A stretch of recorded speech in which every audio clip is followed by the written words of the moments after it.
We're here for a common interest. The zoning of the building is trapped in either it can be a house or it can be a church. We decided, what do we want it to be? Well, we want it to be an alliance of people, so Jedi Alliance is born.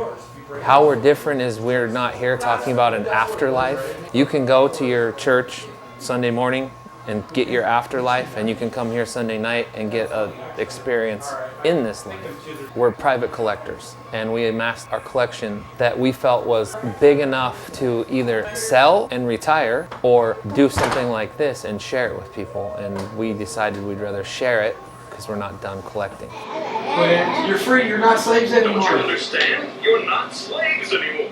Personally, for me, I get really sick of being called a nerd. I've never one time in my life ever felt like a nerd. I don't consider myself a nerd. I am a super fan. That's pretty amazing. Did you come around before? Rare toys in the museum. Actually, if you look in here, we've got some rare Pez, like Green Hornet Pez is extremely rare, footless Pez. That one is from the 60s. If you look in there, you see Count Chocula, Boo Berry, and behind him is Fruit Brute. It was a cereal put out in the 70s, and their gimmick was lime-flavored marshmallows. Didn't go over very well. As far as Star Wars line goes, I mean, this is one complete set, one of every figure mint on card. It's the only full set I've ever seen.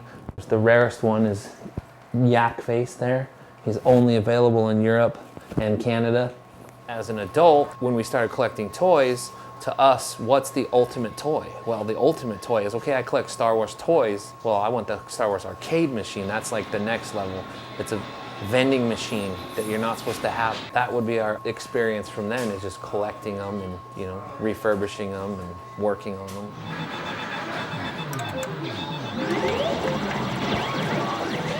So as far as the arcade collection goes, I mean, there's certain pieces that people always ask, oh, do you have that? And if you step into here, Tron is always on everyone's list. It's one of the highest collected, most sought after machines there is. This machine here is extremely valuable and extremely rare. Mad Planets, it was the sister game to Q*bert, but it's revered and loved by collectors. Then of course, other games that people ask for are Nintendo titles. Then we have a whole room back here full of Nintendo titles.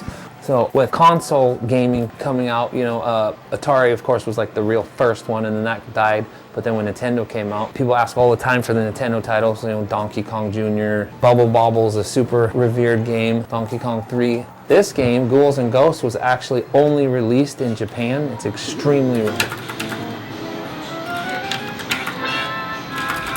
Got Arnold in the corner, of course. I've been playing PlayStation games ever since I was little. It's different, I'd say that. Controllers are different. There's separate buttons like this, instead of just joysticks. And they're all on controllers. But they're fun. Classics like, of course, Pac-Man and Galaga, one of my favorites to play. Pac-Land is an extremely rare game. As you can see, this is the first side-scrolling adventure game made. But if we get into the play of it, I mean, it's literally, you know, it's Super Mario Bros. We started compiling this collection 22 years ago, and then we started collecting arcades 12 years ago. In 2007, my brother and I took over a warehouse, and we rescued 140 machines out of that warehouse. We have so many machines, we have to do something.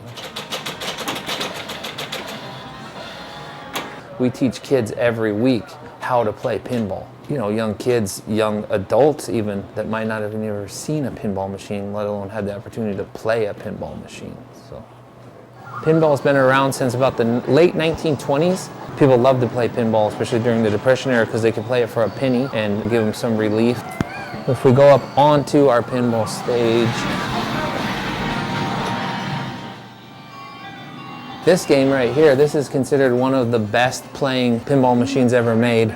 It's extremely fun. Street Fighter 2, it's interesting that they made a Street Fighter 2 pinball machine. Back to the Future, of course. Super beloved movie. Pinbot is an old classic.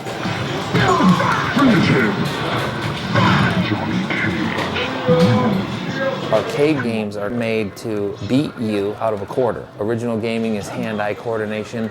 New gaming is storylines and plot. Oh, it's completely different in my opinion. It's like a whole different entity in its own. And in this room, some rare pieces. Ghostbusters, of course, who doesn't love Ghostbusters, but this is an extremely rare game. They did not make a whole lot of that machine. And then, of course, the old sit-down pole position machine is revered and loved. This is the first 32-bit arcade machine ever made. So, and of course, it was a simulator, like driving type thing. Being a kid, playing with Star Wars toys, playing with toys, growing up arcades. And then this just slowly developed over pretty much our whole lives. I mean, I don't know what else a Jedi would do in his, free time other than play pinball in arcades and stuff.